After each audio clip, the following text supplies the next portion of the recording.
Chapter 3 Inflation. We will study the following points in this chapter.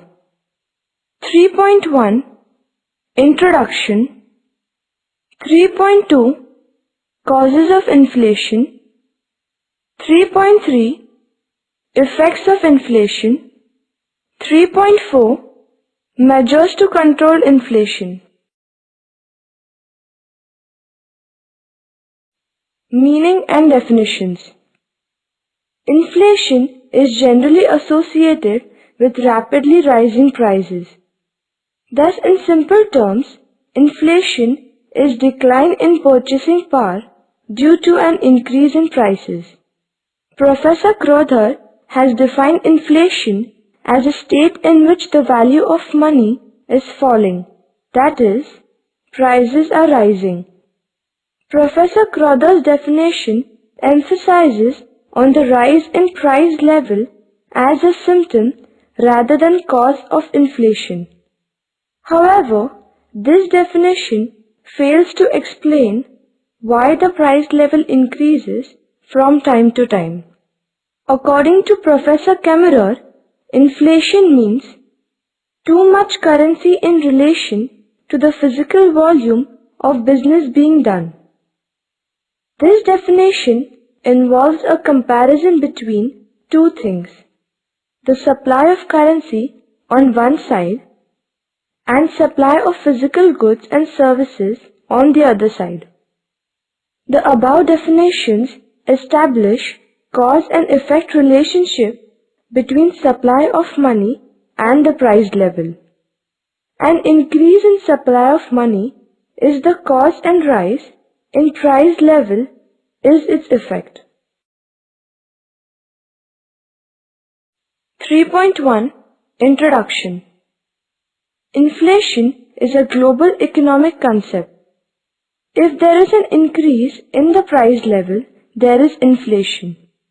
It results in the decline of value of money. 3.2 Causes of inflation. There are two main causes of inflation: increase in demand for goods and services, decrease in supply of goods and services. Increase in demand for goods and services. Demand for goods and services increases due to following factors. 1.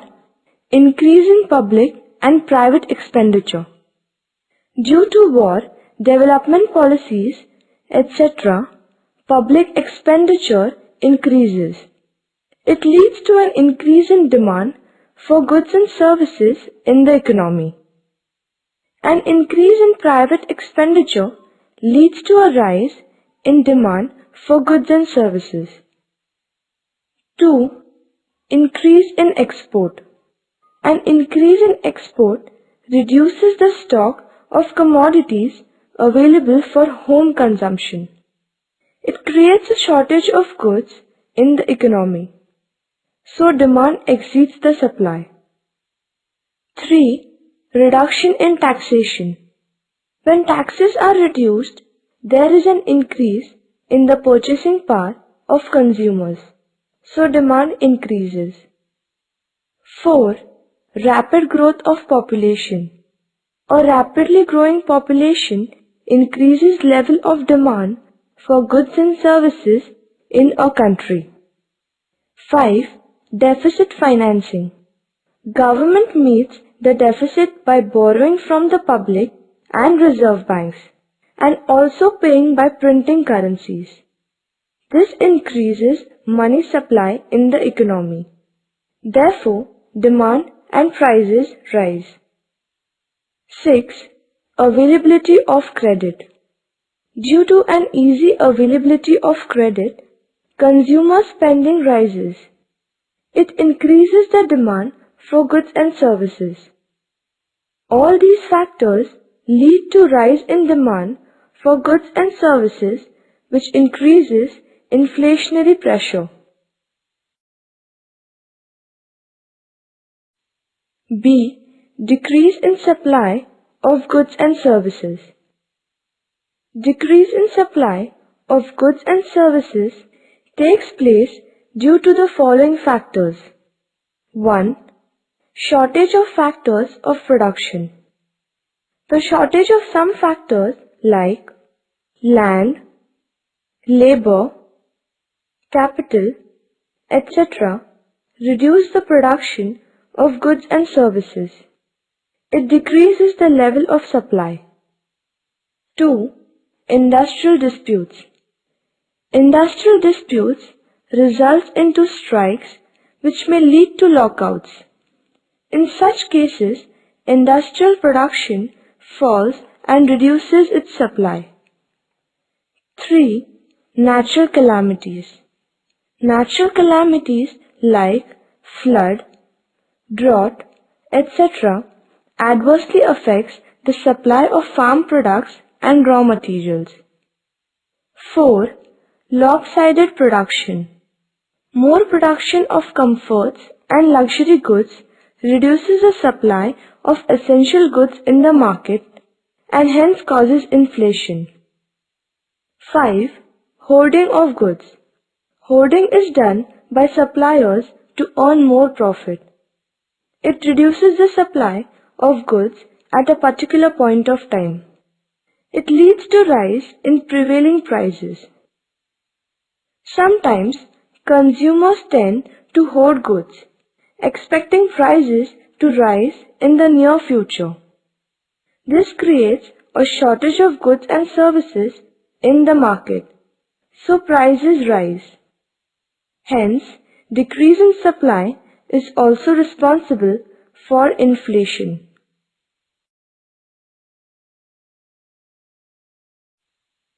(3.3) Effects of inflation. A.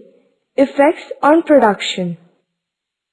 A low inflation rate stimulates economic growth. Rise in price level initially leads to increase in profit ratio, investment, output, employment level, and income. However, hyperinflation results in fall in the value of money and decline in purchasing power. Inflation reduces saving and capital formation. It also discourages the entrepreneurs from taking risk involved in the production. It adversely affects the quality of production. Resources are diverted from the production of essential goods to luxury goods to earn profit. Inflation discourages the inflow of foreign capital because foreign investment becomes less profitable due to rising cost of production. 3.4 Measures to control inflation. A. Monetary measures. B. Fiscal measures. C. Other measures. A. Monetary measures. Inflation refers to excess money supply over the quantity of goods and services. Hence, monetary authorities aim at reducing excess money supply in an economy by using following measures. 1. Increase in bank rate. Bank rate refers to the rate of interest at which a central bank lends money to commercial banks. An increase in bank rate raises other interest rates. It discourages people to borrow money from various financial institutions. It leads to reduction in money supply in the economy. 2. Sale of government securities in the open market. Sale of government securities by the central bank reduces cash with the commercial banks. It leads to a decrease in money supply in the economy. 3. Regulation of consumers' credit. Commercial banks provide consumer credit to buy durable goods like car, TV, etc. Such bank credit can be controlled by increasing down payment and reducing the number of installments. 4. Increase in cash reserve ratio, CRR. CRR refers to the proportion of total deposits which commercial banks have to keep with the central bank. A rise in CRR results into lesser availability of credit through banks. It helps to control money supply. B. Fiscal measures. Some of the important fiscal measures to control inflation are as follows. 1. Reduction in public expenditure. Government expenditure should be reduced to control inflation. 2. Increase in taxes. Government increases level of taxes and imposes new taxes. It leads to fall in consumption expenditure. 3. Surplus budget. The government has to adopt surplus budget in order to control inflation. 4. Public borrowings. The government borrows money from market, private individuals and firms. It takes away the excess purchasing power of the people. It reduces demand and hence prices come down. 5. Overvaluation. It discourages exports and increases availability of goods and services in a country.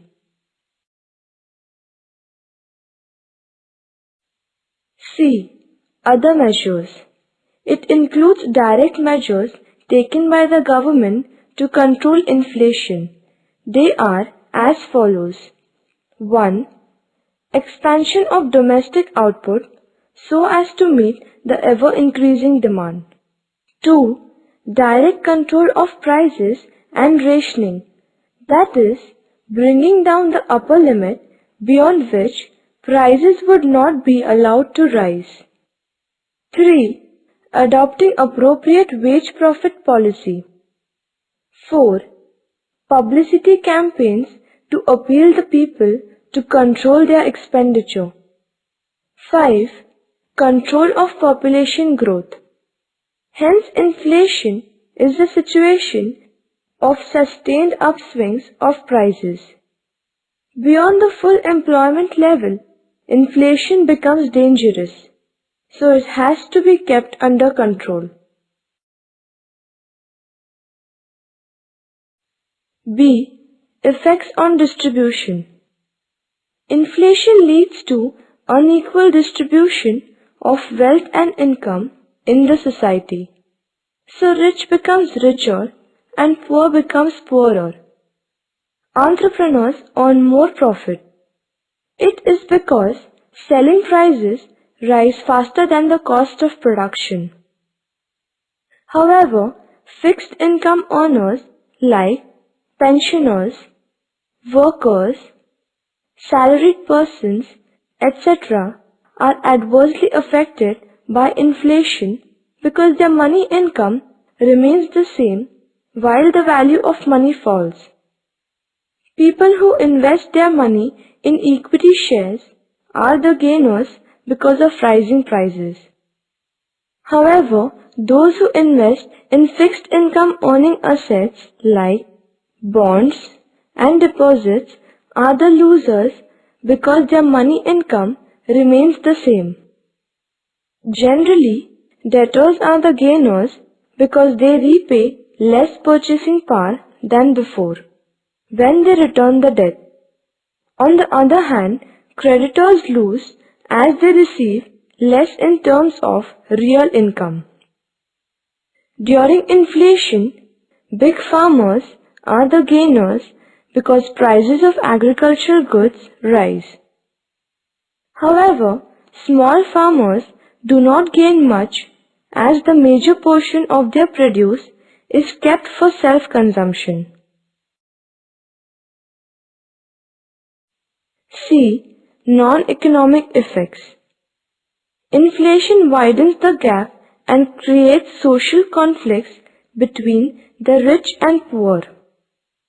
Due to inflation, some businessmen resort to adulteration, hoard, quality deterioration, etc. Thus, inflation adversely affects more values. Inflation leads to corruption, which reflects in political uncertainties. Thus, inflation has far-reaching consequences on an economy.